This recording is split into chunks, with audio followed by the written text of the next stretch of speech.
Here we go again, guys. And honestly, I'm not surprised. I'm not going to be yelling and I'm not going to be screaming and pounding my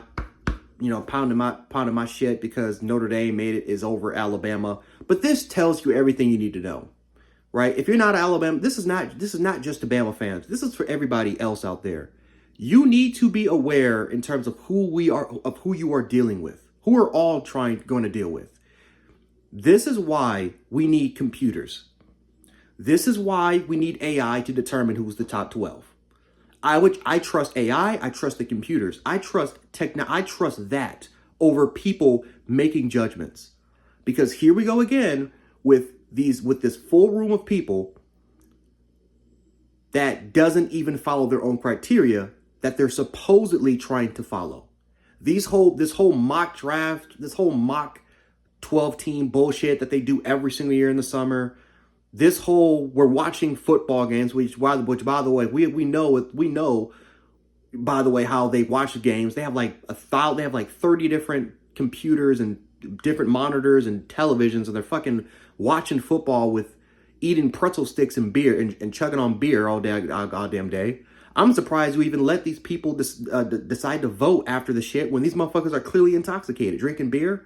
Motherfuckers are clearly intoxicated, and you're letting these people go out there and make votes after the Saturday slate. Motherfuckers not even sober enough to do it. And no, there's actual footage of them. There's actual footage of what they actually do, and they're drinking beer. Really?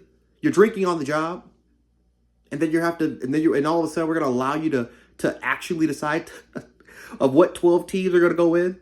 Because this is ridiculous. And then their reasoning. Because Notre Dame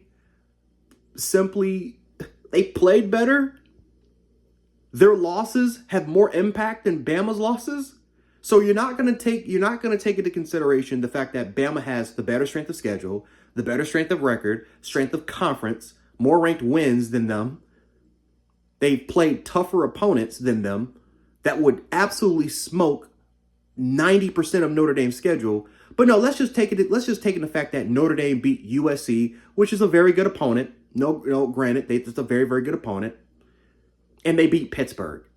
Who the fuck has Pittsburgh played? And who have they beaten to justify the fact that pretty much Notre Dame should be ahead of Alabama because of that? And why are we continuing to not punish Notre Dame for not playing in the conference? Now, if Notre Dame's independent schedule, if they just played nothing but top 25 schools, or let's just say their schedule maybe is not as equal to Alabama's strength of schedule, but comes close to it. Let's just they played 3 to 4 ranked teams and they won 3. Let's just they say they played 4 ranked opponents and they beat 3 of them. I could understand that. I'm like, you know what? I still don't like it because they don't join a conference, but I can understand it. Or if they went 9-1 right now, I could understand that if they would have beaten A&M or Miami. But if you're going to award a team for losing, shouldn't you reward Alabama for winning? Shouldn't you reward them for their hard work going on the road and beating beating some of these teams? Like, shouldn't that matter that you beat a tough Missouri squadron? Shouldn't it matter that you beat a 8-2 Vanderbilt squadron who I believe is in the top 15? Shouldn't it matter that they competed? If we're gonna count losses, shouldn't it matter that Oklahoma, who you have in the playoff, they competed to the end against them? If you're going to award teams, if you're going to hold Florida State's, which was the beginning of the season, by the way, which they even said themselves, they don't really count week 1 a lot. Because week 1, it's preseason week. So here we go again in a situation where Alabama played on the road in one of the toughest environments, week 1, preseason, no film. And they got pissed on for it. But here's the crazy part. Notre Dame lost to Northern Illinois last year. Why weren't they dinged? They continued to go up rankings when they were winning. Playing no ranked schools, by the way. But they got rewarded every single week. Now, yeah, they had one loss, granted. But they lost to Northern Illinois in the first week, and they barely got punished for it. They continued to improve and move up when the shit came out. They didn't hold that loss against them. But yet, for some reason, Alabama gets dinged. for losing to a bad team, just like how Notre Dame lost to a bad team last year. At home, at home, to a fucking MAC school. This is just the inconsistency, and this is why we need to go to computers. Because these people are, it's not objective.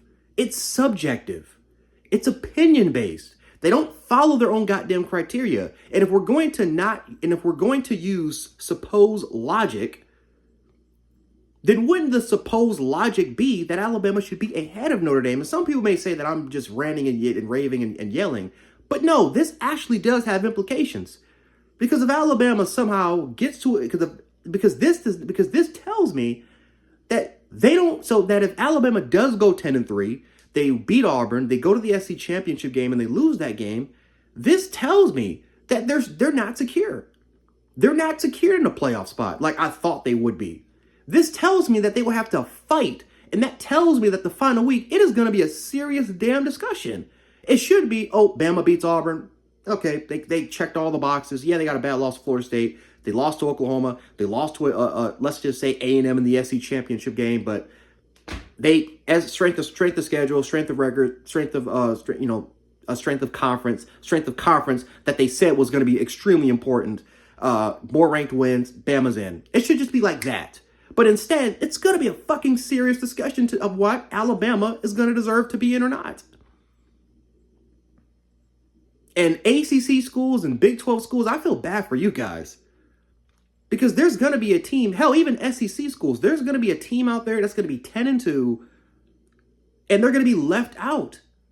Because Notre Dame just looks more impressive. Notre Dame beat USC in Pittsburgh. USC is a very good football team. But if USC ends up going 8-4, are you still going to count that against? Are you still going to count that for Notre Dame if they go 8-4? Are we really counting Pittsburgh, fucking Pittsburgh, to be the more impressive quality of win than Alabama beating Georgia on the fucking road? They haven't lost in Athens since 2019, and yet somehow, in some way, Pittsburgh is a better quality win than Georgia. No, it's not logic. It's opinion-based. The college football playoff is opinion-based. I just wish that they would come out and say that. Come out and say that. Come out and say that that there's no rules. We just, how we feel is how we determine the 12th team. I just wish they would come out and just flat out say it. Because it would make me feel so much better. I wouldn't have to waste my time. We wouldn't all have to waste 30 minutes of watching the fucking ranking show. We don't have to waste our time yelling, screaming, and just pounding our chests and trying to get Alabama. We wouldn't care. These people every year don't fucking follow their own criteria. And when they keep changing members every single year, I mean, what do you think? But once again, the playoff committee, they don't disappoint me. They continue to prove me right in terms of why we should go towards to computer or AI. This is why. This is bullshit, but it is what it is, guys. I'm gonna stop yelling at it because they just continue to prove me right every single time. Bama fans, you should be nervous because if they go 10-3, if they don't win the SC championship game, there is actually a serious fucking debate of what these people are gonna have. Which, by the way, they're gonna be intoxicated, drinking their beer and their pretzel sticks like they did last year when they tried to determine SMU better than Alabama. These people are actually there's going to be a serious conversation of whether or not Alabama should be in this thing or not. If they win out or lose to A&M in the SEC championship game. So this is why I keep telling people, guys, you gotta, sometimes, man, the best thing you can do is just win as many games as you possibly can. You can't, that's why the Oklahoma game pisses me off. That's why losing to Florida State pisses me off. But even then, if we would have lost to Florida State, I can't guarantee you that Notre Dame would have been behind Bama. Because, I mean, again, they were inconsistent when just letting Notre Dame right up the charts when they fucking lost to Northern Illinois in the beginning of the season. Just, I don't know, whatever. Catch you guys later. Peace.